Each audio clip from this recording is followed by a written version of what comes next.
unhappiness brought me to yoga.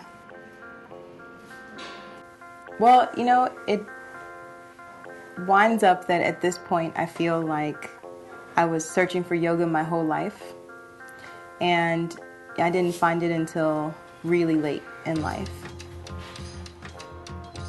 I was still really unhappy. I hadn't found anything that really resonated with me.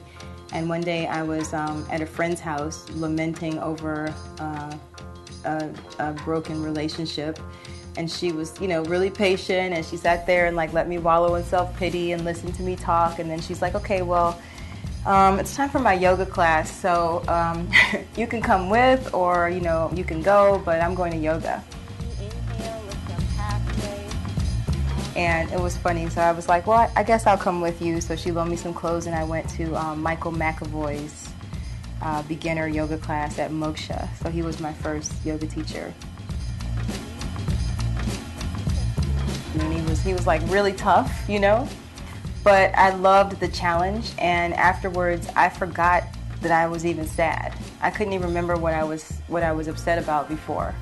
And my friend asked me how I liked the yoga class, and I said, I want to do what he did. I want to be a yoga teacher. And it was just like instant, you know, click for me. And then within a couple weeks, I signed up for the teacher training program. I dove in with both feet and never looked back.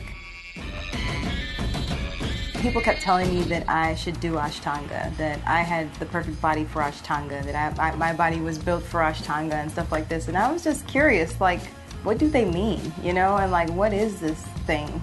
I found that the practice actually happens where you should actually be introduced to the practice is in Mysore.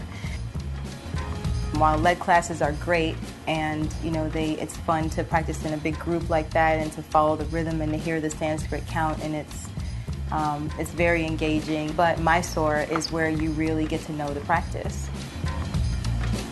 I'm definitely like a morning person. I get up at like 4 in the morning, and that's when I thrive. I get the most done between like 4 a.m. and 10 a.m. And that's when I feel my best. And so I was happy to have a space that I could go to and actually do my yoga practice and, you know, get it in.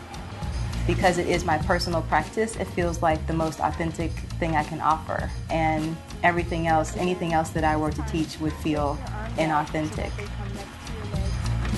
I am 100% invested in making Ashtanga accessible to all the different kinds of bodies who want to practice it. I encourage people to slow down and take time, and partly because that's the way I was taught, and Mysore taught encouraged me, take as many breaths as you need to take to get into the posture. You know, you're not a failure if it takes you longer to get into it. You know, it's better to have that kind of relationship with the posture so you really understand what you're doing, and also you're less likely to injure yourself, you know, when you take your time and when you are patient with yourself. When I started, even though I had a dance background, I wasn't particularly flexible. And, you know, I saw these things really change. And part of why it changed is because the practice is a daily practice.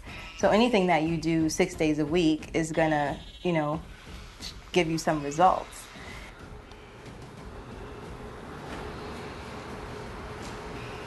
I would want each of my students to leave feeling like, you know, they figured something out about who they are and, you know, how they approach things just by paying attention to what they're doing in the class. Chant the sound of Om 3 times together. So take a full deep inhale, new breath.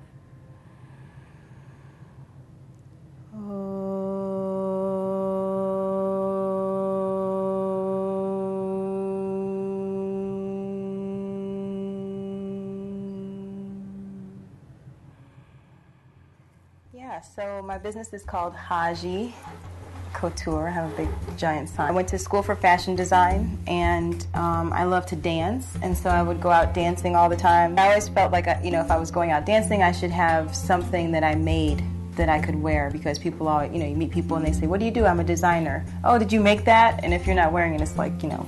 So I didn't have time to make any clothes that night, so I made a pair of earrings. And they were like these big hoop earrings that had these brown feathers all around them.